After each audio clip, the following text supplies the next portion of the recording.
Hi everyone, my name is Steph, this is Kidlit Joy and welcome back to my channel. Today I'm here to review a new release graphic novel for middle fiction readers called The Thylacine and the Time Machine by Renee Treml, and this is a really gorgeous time travel book all about the environment and the extinct thylacine, which some people may know as the Tasmanian Tiger. I did receive this from Allen & Unwin for review, so thank you very much to them.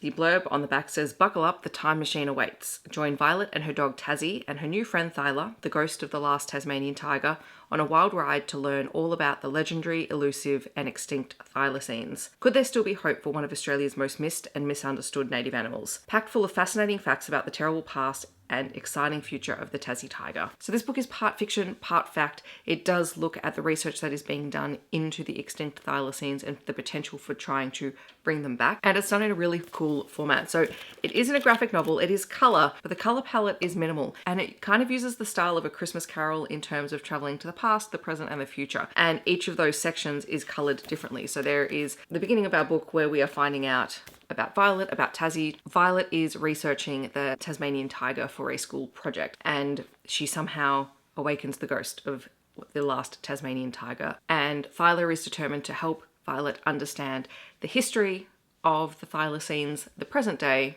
reality, and what the future potentially holds as a result of the research that is currently being done. When they go back to the past, the colors become more orange and purple, and you can see that in the pages. When we return to the present, pages go back to being brighter white, and then in the future we have our blue tone color palette, which is a really fun way of signifying the different parts of the story. And being a time travel story, it's a wild ride.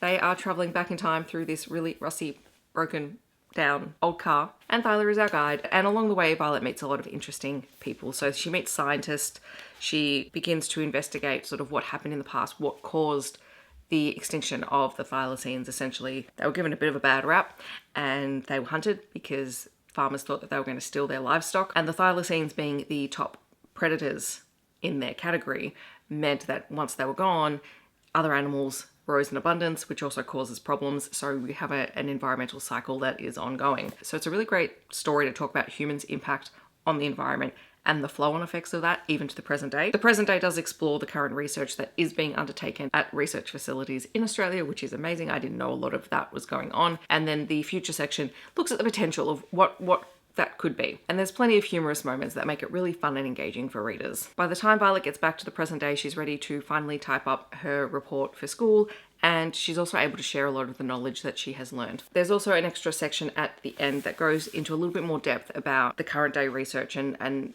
what goes into that, so that for readers who are interested in more than what was included in the actual narrative of the story. And I had a really wonderful time reading it because the thylacines have always been a native Australian animal that I've always been interested in and fascinated in because they were extinct long before I was around. And to find out a little bit more about why they went extinct, because I think these days we know a lot more why and we're more willing to admit why. But I also think knowing what is currently being researched about these animals through the DNA that's been left behind is also equally as fascinating. I think this is great for any middle fiction reader who enjoys topics of environmentalism or who likes a story that has that little bit of humor and a little bit of fun and whimsy in it while still having a deeper message. And I think it will appeal to older readers as much as it does the middle fiction category. Thank you again to the publisher for the review copy. I will leave links to where you can find out more information about the book down below. In the comments, I would love to know, have you read anything else by Renee Treml before? Her books are always really fun and her illustrations are great. I first came to her through her line artwork of animals, and I think I even bought some cards from her at a market one year. And then she started coming out with books as well, which are also equally beautiful. If you just want to let me know that you're here but you don't want to leave a comment, feel free to leave any kind of green emoji because this is a really bright green book. I hope that wherever you are in the world, you're staying safe and healthy, and I will see you in my next video. Thanks so much for watching. Bye everyone.